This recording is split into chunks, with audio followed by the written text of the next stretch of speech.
Injured Eskenazi rescues Middlesex with 50. The first 2 days have seen different sides to Middlesex's batting. Their demons exercised on day 1 before they left the door ajar on day 2 and collapsed somewhat after Sam Robson, 150 to his name, departed. But Leicestershire had suffered themselves, trailing by 150 but with just 5 wickets in hand. That was soon 4. Leicestershire 6 wickets down when Mike was caught behind for 10 early in the day. Parkinson wasn't able to do any better, out for 1, the same combination of bowler and fielder combined.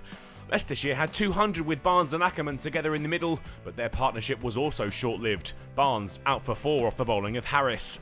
Ackerman was the key wicket, but even the captain couldn't hold firm against some inspired Middlesex bowling. His stumps clattered by a Bamba peach. Davis and Sakande pushed the score to 228, but couldn't get any further. The innings wrapped up by Bamba, and Leicestershire all out with a deficit of 96. The captain had been the guiding light for Leicestershire, but he'd been let down by his colleagues. His stand with Inglis was worth almost 4 times that of any other. The tail had succumbed to the Middlesex pressure. There would be no repeat of his first innings heroics for Robson though. Out to Davis for just 4 when Middlesex got their innings started. That left them 6 for 1 at lunch.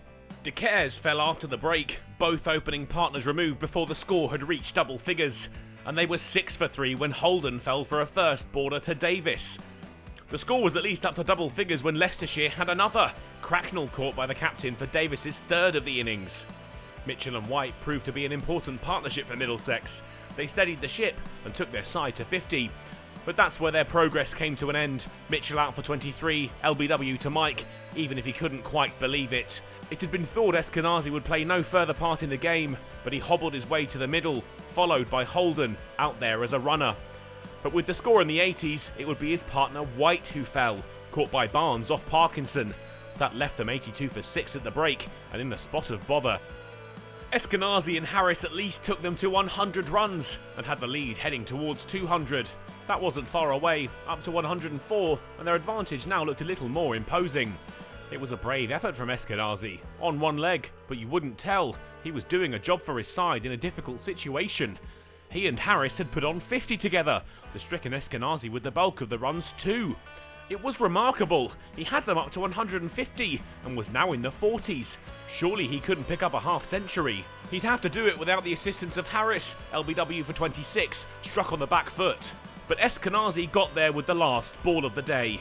The delivery wide and slapped to the boundary. A Herculean effort leaving Middlesex 268 runs ahead. At times it looked like they'd be skittled for a paltry total, but the courage of Eskenazi had paid dividends. They'll now be confident of avoiding defeat, and from the looks of things, could even think about trying to force a win.